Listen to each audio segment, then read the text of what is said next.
Aujourd'hui, ça déballe la Soko S300, une mini caméra qui a un gros avantage, ceci, c'est-à-dire un microphone extérieur. C'est parti.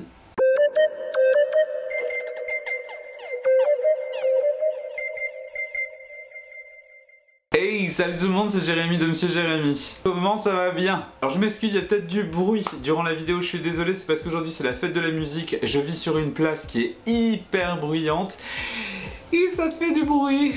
Vous le savez peut-être si vous me suivez depuis un petit moment, j'ai beaucoup de difficultés à trouver des caméras, des action cam qui soient abordables et surtout sur laquelle je puisse brancher un petit microphone extérieur. Ça y est, j'ai trouvé la Soko Gearbest au top.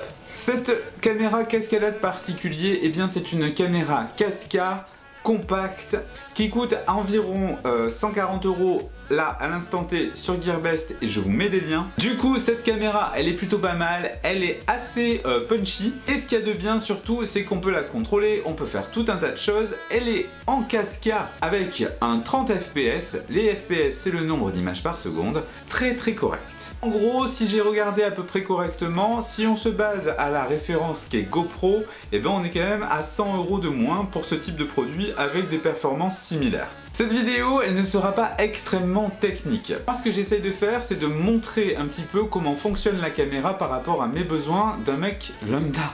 Alors, ce que je vous engage à faire, dans la description, vous trouverez un lien qui vous amène directement sur Gearbest où il y a l'intégralité technique de la caméra. De mon côté, j'ai également fait un article sur mon blog, il y aura un lien dans la description, et surtout une playlist qui comporte tous les angles de vue parce que cette caméra permet d'avoir 3 angles de vue différents. C'est très pratique quand tu fais du fond de caméra pour pas avoir un œuf comme ça là, son fisheye. Ensuite, il y a un autre avantage, c'est que j'ai fait des tests bruts, j'ai pris des captures d'images et de sons avec la caméra et avec aussi le microphone externe de cette même caméra. J'ai balancé en brut sur YouTube, en 4K, en 2,7K, en 1080p, de façon à ce que vous voyez à peu près ce que ça rend en brut hors montage. En gros, j'ai essayé de faire vraiment ce que j'aurais aimé voir moi en tant qu'acheteur.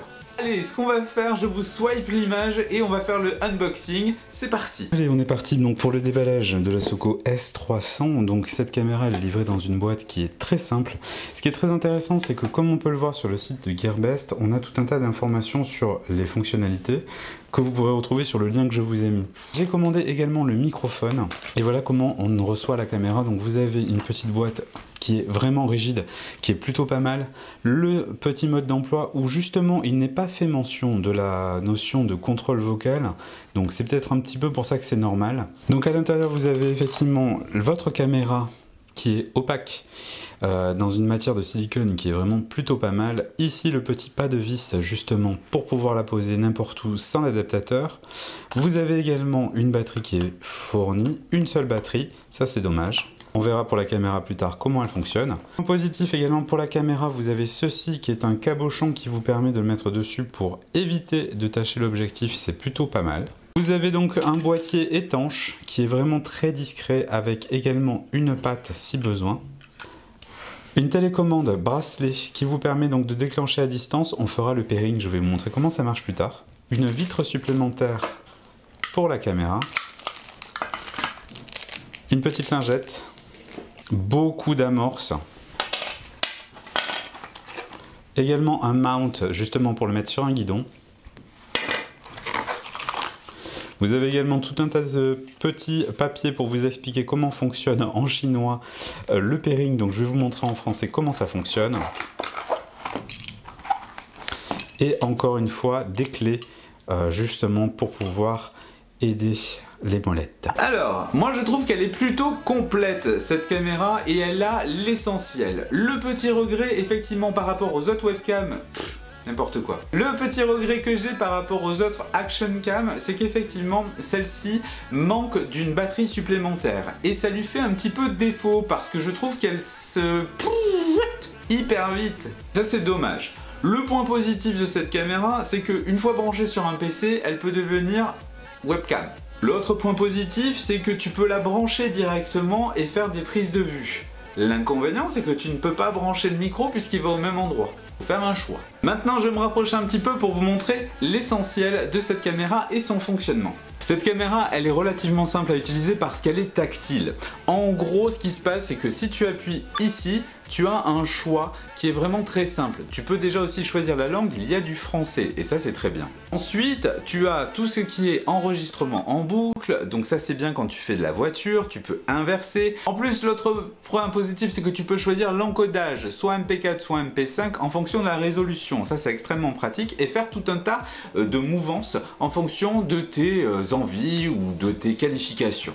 Ce que j'aime avec ce type de modèle, c'est que justement, eh bien, tu peux faire tout un tas de choses. Il est très important cependant de bien formater votre carte SD depuis l'appareil. C'est très important parce qu'autrement, si vous ne le faites pas, vous pouvez avoir des comme ça durant la vidéo. Je m'en suis rendu compte en fait lors du premier essai et dès que j'ai fait la formate, pouf, nickel.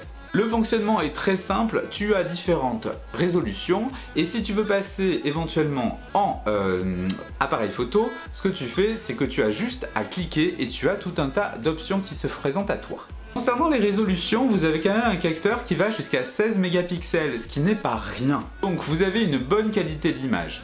À titre personnel, je vous engage encore une fois à aller voir vraiment la playlist à la fin ou pendant cette vidéo pour vous faire une idée. Vous verrez un petit peu, la qualité d'image est très claire je trouve. On aime ou on n'aime pas, mais en tout cas c'est plutôt satisfaisant. Le point positif aussi de cette caméra, c'est qu'elle a une télécommande pour la déclencher et que vous pouvez aussi la gérer avec un écran avec l'application Sokuzone. L'application Sokuzone, elle se présente comme ceci, elle est assez simple à faire, c'est tout en Wi-Fi. C'est vraiment très intuitif, moi je n'ai eu aucun problème. Vous pouvez déclencher l'enregistrement, choisir l'angle, faire tout un tas de choses. Mon conseil cependant, avant d'acheter la caméra, téléchargez l'application pour voir si elle est compatible sur votre smartphone.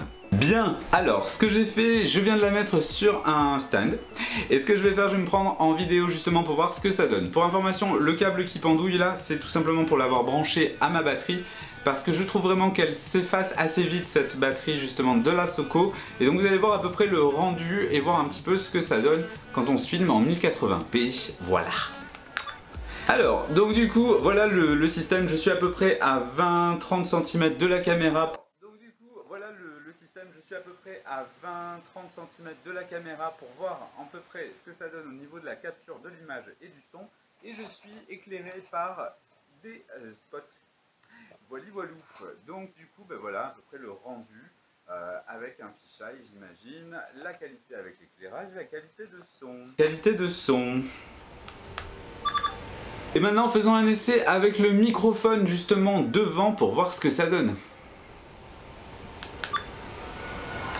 Alors c'est parti effectivement, donc voyons à peu près ce que ça rend, toujours avec les mêmes qualités d'éclairage, mais surtout avec le micro. Alors c'est parti effectivement, donc voyons à peu près ce que ça rend, toujours avec les mêmes qualités d'éclairage, mais surtout avec le micro. Le micro externe qui se trouve ici, oh là là, il se trouve ici.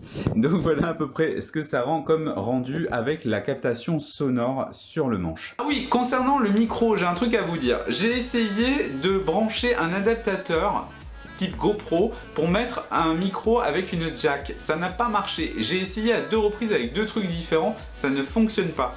Ce que je ferai, je pense que je vais racheter encore un autre micro et que je vais bidouiller avec une prise entrée femelle ou peut-être bidouiller un micro et foutre ça dessus pour voir ce que ça donne. Mais en tout cas, bon, ça n'a pas fonctionné. Pour l'instant, ça ne fonctionne que avec le micro spécial Soko. Quoi penser justement de cette caméra? Moi personnellement, je l'aime bien. Ce que j'aime également, c'est le fait qu'elle ait effectivement une télécommande pour pouvoir la télécommander et des accessoires qui sont très bien. D'ailleurs, je vous mets une capture pour vous montrer comment on fait pour faire le pairing entre les deux. Pour faire le pairing de votre justement Soko S300, c'est très simple. Il vous faut aller dans Paramètres, ici. Vous avez ensuite à glisser, Paramètres, pardon. Et vous allez dans Bluetooth. Là, on peut voir que le Bluetooth est éteint. Il vous faut aller dans Bluetooth Match. Mais par contre, n'oubliez pas de prendre votre télécommande avant. Donc, vous faites Bluetooth Match. On peut voir Bluetooth Matching. Ce que vous devez faire à ce moment-là, c'est appuyer simultanément sur Power et Photo en même temps, de façon à ce que la petite diède, pendant un moment, se mette à clignoter vraiment en bleu. Et là, on peut voir normalement que c'est matché. Une fois que vous avez matché, en fait, il vous suffit de faire un swipe vers le bas pour pouvoir à ce moment-là soit déclencher le Wi-Fi, soit déclencher le Bluetooth. Là je l'éteins. Là je l'allume. Ce qui me permettra ensuite de contrôler avec la télécommande ma caméra.